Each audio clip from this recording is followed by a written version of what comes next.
விஜய் ஸ்டாம்பட். எனக்கு இதில ஒரு விஷயம் மட்டும் புரிய மாட்டேங்குது. நீங்க என்னைய தப்பா நெனச்சாலும் பரவால்ல. எனக்கு அத பத்தி கவலை இல்ல.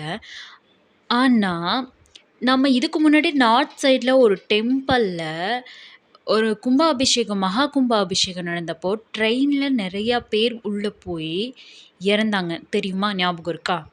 அதே மாதிரி ஆர்சிபி மேட்ச் 18 வருஷத்துக்கு அப்புறம் ஜெயிச்சதுக்கப்புறம் ஆர்சிபி செலிப்ரேஷன் அப்போ 11 பேர் இறந்து போனாங்க.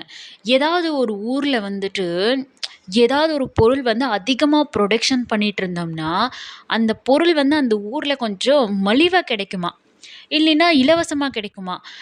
அந்த மாதிரி நம்ம ஊர்ல என்ன பொருள் இலவசமா போயிட்டுருக்கு? மனுஷங்களோட உயிரா? கொஞ்சமாவது யோசிக்கவே மாட்டீங்களா? ஏங்க நம்ம உயிருக்கு முன்னாடி மத்தவங்களோட இதெல்லாம் முக்கியமா? நீங்க சப்போர்ட் பண்ணுங்க. நீங்க உங்களோட சப்போர்ட்ட நீங்க ஓட்ல காட்டுங்க. குழந்தைங்கலாமா ஓட்டு போட போகுது? ஏன் இதெல்லாம் புரிஞ்சுக்க மாட்டேங்கிறீங்க? அவங்கள போய் நீங்க மீட் பண்ணணும்னா, நீங்க செப்பரேட்டா உங்கனால முடியும்னா, நீங்க சென்னையில போய் மீட் பண்ணலாமே! அவங்க வீட்ல போய் மீட் பண்ணலாமே!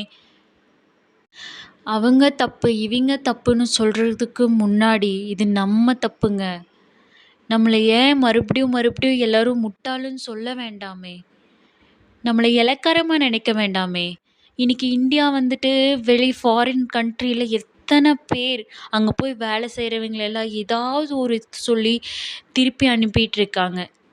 அப்படி ஒரு சிச்சுவேஷன் இருக்கிறப்போ, நாம இப்படி ஆட்டு மந்தி கூட்டங்க மாதிரி நாம நடந்துக்கணுமா? யோசிச்சு பாருங்க.